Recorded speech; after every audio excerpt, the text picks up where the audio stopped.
Le 30 décembre 1916, en plein cœur de Saint-Pétersbourg, Raspoutine est assassiné dans des circonstances qui semblent tout droit sorties d'un film d'horreur. D'après le récit du prince Félix Yusupov, Raspoutine aurait été forcé d'avaler du poison avant de se faire tirer dessus à plusieurs reprises, puis d'être finalement jeté dans les eaux glacées de la Neva. Mais ce qui sort vraiment de l'ordinaire, c'est que cet homme se serait relevé après avoir été empoisonné, puis touché par une première balle et frappé, avant d'être finalement abattu de plusieurs autres coups de feu. Ou du moins, c'est ce que prétendait Yusupov, qui avait raconté les événements dans ses mémoires. Mais qui était-il vraiment, cet homme qui a aujourd'hui inspiré des chansons, des films et de nombreuses légendes qui ont contribué à faire de lui une véritable figure mythique de l'histoire russe? Eh bien, c'est ce que nous allons voir ensemble aujourd'hui dans ce petit profil historique consacré à Grigori Raspoutine.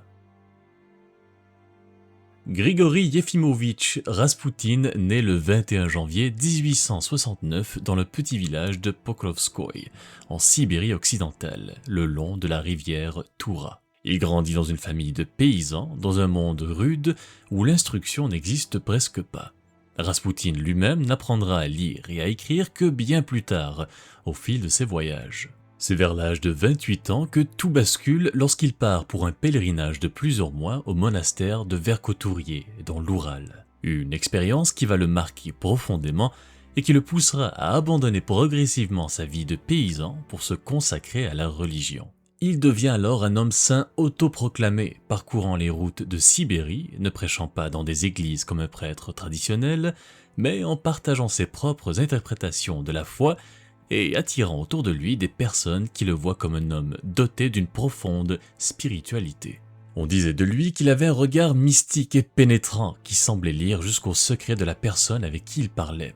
Ajoutez à cela sa grande stature, ses longs cheveux et sa longue barbe, et vous obtenez un individu à l'allure presque surnaturelle qui attirait naturellement les regards et la curiosité vers lui. Mais petit à petit, des rumeurs circulent dans les villages qu'il traverse. On raconte qu'il boit, qu'il fréquente plusieurs femmes et qu'il vit dans une débauche qui contredit complètement son image d'homme saint. La rumeur la plus tenace l'associe même aux Klists, une secte interdite par l'Église orthodoxe qui croyait qu'on ne pouvait s'approcher de Dieu qu'à travers des rituels qui utilisaient entre autres la flagellation. Mais tout cela ne l'empêchera pas de se frayer doucement un chemin direct vers la famille impériale. Grâce à une série de rencontres avec des religieux et des aristocrates qui, impressionnés par son charisme et sa réputation d'homme mystique, l'avaient introduit dans les cercles de la haute société, Raspoutine va progressivement se rapprocher des cercles de la cour, pour enfin rencontrer le couple impérial et entrer dans l'entourage de la famille Romanov. C'est précisément le 1er novembre 1905 que Raspoutine rencontre pour la toute première fois le tsar Nicolas II et l'impératrice Alexandra au palais de Peterhof. Il laisse apparemment une impression de profonde spiritualité au point de devenir progressivement un proche de la famille impériale. D'ailleurs, ce soir-là, Nicolas II aurait écrit dans son journal qu'ils avaient rencontré un homme de Dieu, Grigori de la province de Tobolsk. Petit à petit, son influence grandit au point que le tsar l'autorisa à changer son nom de famille pour celui de Raspoutine Novyi, signifiant Raspoutine nouveau, en décembre 1906. Il avait demandé ce changement pour symboliser une sorte de renaissance spirituelle et personnelle, séparant l'homme qu'il était devenu de celui qu'il avait été autrefois, le simple paysan qu'il avait laissé derrière lui en Sibérie. Mais ce qui scelle complètement l'influence de Raspoutine sur les Romanov, c'est lorsqu'il aurait, en 1907, réussi à soulager les souffrances du jeune Alexei, le fils héritier du trône qui était atteint d'hémophilie depuis sa naissance. Là où les médecins avaient échoué à arrêter ses crises, Raspoutine, lui, aurait remarquablement réussi à calmer son état. Comment y est-il parvenu? Eh bien, personne ne le sait vraiment. Certains y voient encore aujourd'hui la preuve de ses prétendus pouvoirs mystiques. Mais en réalité, il est beaucoup plus probable que Raspoutine ait simplement réduit le stress ou l'anxiété du jeune garçon, ce qui aurait pu contribuer à diminuer ses symptômes. Quoi qu'il en soit, pour Alexandra, le résultat était miraculeux. Elle était désormais convaincue que Raspoutine possédait un don exceptionnel pour sauver son fils. Très vite, Raspoutine devint bien plus qu'un simple guérisseur pour la famille impériale. Il se mut en confident, puis en conseiller officieux du couple régnant.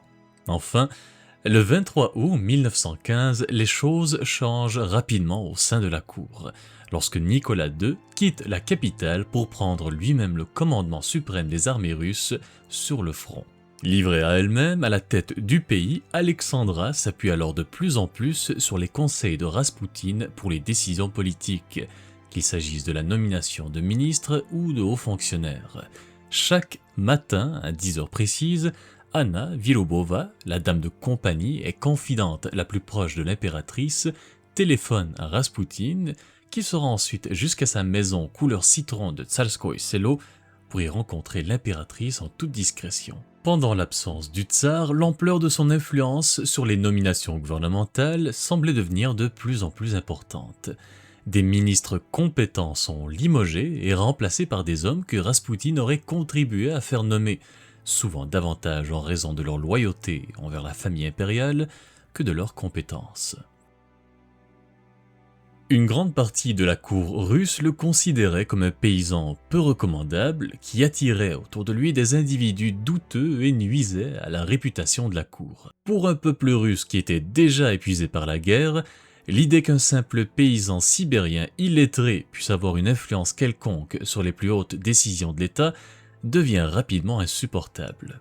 Et cette méfiance ne tarde pas à gagner jusqu'aux plus hauts responsables du gouvernement, qui commencent eux aussi à voir Raspoutine comme une menace pour le régime. Face à cette influence grandissante, l'opposition ne tarde pas à se manifester.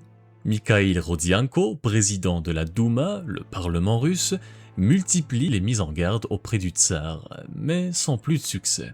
Puis le 19 novembre 1916, c'est au tour de Vladimir Pouichkevitch de monter à la tribune. Et dans un discours resté aujourd'hui très célèbre, il dénonce ouvertement Raspoutine et accuse le tsar et ses ministres d'être devenus de simples marionnettes entre ses mains et celles de l'impératrice Alexandra. Mais rien n'y fait.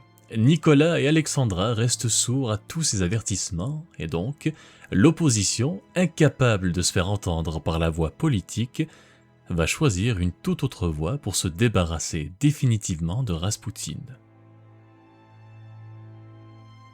À la fin du mois d'octobre 1916, le prince Félix Yusupov convainc son ami, le grand-duc Dimitri Pavlovitch, cousin du tsar, de se joindre à un projet radical, éliminer Raspoutine. Fin novembre, Vladimir Pouichkevitch, celui-là même qui venait de le dénoncer publiquement à la Douma, les rejoint. Deux autres hommes complètent le groupe, le lieutenant Sergueï Soukotine et un médecin polonais, Stanislav Lazover. C'est ce dernier qui était chargé de préparer le fameux poison. C'est dans la nuit du 29 au 30 décembre 1916 que le plan est mis à exécution. Yusupov attire Raspoutine jusqu'au sous-sol de son palais, Moïka, sous prétexte de lui faire rencontrer sa femme, la princesse Irina, qui en réalité n'est même pas présente ce soir-là. On lui sert alors des gâteaux et du vin censé avoir été mélangé à de la poudre de cyanure. Et c'est là que naît la légende que vous connaissez tous probablement. Raspoutine aurait mangé et bu et serait resté parfaitement calme, comme si le poison n'avait aucun effet sur lui.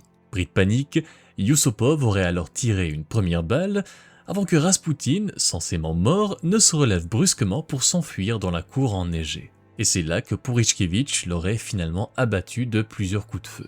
Mais voilà, cette version spectaculaire vient presque entièrement des mémoires de Yusupov lui-même, publiées des années plus tard, et il a changé sa version des faits au moins 5 fois au fil du temps. Une réévaluation médico-légale récente, menée en 2024, jette d'ailleurs un doute sérieux sur toute cette mise en scène. La photographie du corps montre une blessure par balle tirée à bout portant en plein front, ce qui suggère que Raspoutine était déjà mort avant même d'être jeté dans la rivière. Et l'absence totale de traces de poison lors de l'autopsie laisse penser que l'histoire du cyanure aurait tout simplement été inventée.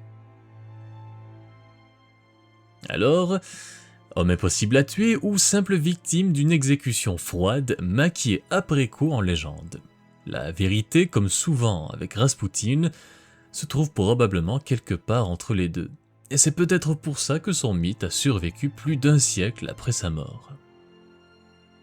Aujourd'hui, Raspoutine reste l'une des figures les plus fascinantes de l'histoire russe, non pas tant pour ce qu'il a réellement accompli, mais pour ce que sa légende a permis d'imaginer. Peu de personnages historiques ont autant traversé les frontières de la culture populaire, se transformant au passage en véritable archétype du mystique aussi charismatique que dangereux. Le cinéma d'animation, par exemple, lui offre l'une de ses incarnations les plus mémorables, dans Anastasia, sorti le 21 novembre 1997 et réalisé par Don Bluth. Dans le film, Raspoutine devient un sorcier maléfique qui aurait vendu son âme pour maudire toute la famille impériale. Ironie du sort, en réalité, Raspoutine était déjà mort depuis plus d'1 an lorsque les Romanov furent exécutés, détail que le film choisit d'ignorer pour les besoins du récit. Du côté de la musique, difficile de ne pas mentionner Raspoutine, le tube disco du groupe Boney M sorti en 1978. Plus de 40 ans plus tard, la chanson continue de vivre une seconde vie et reste toujours aussi populaire. Au final, entre l'homme et la légende, la frontière reste aussi trouble aujourd'hui qu'elle l'était il y a 100 ans. Et c'est peut-être exactement pourquoi on n'a jamais cessé d'en parler. Sur ce, merci tout le monde d'avoir visionné ce profil historique sur Raspoutine, j'espère que la vidéo vous a plu, et je vous dis à la prochaine pour une nouvelle vidéo.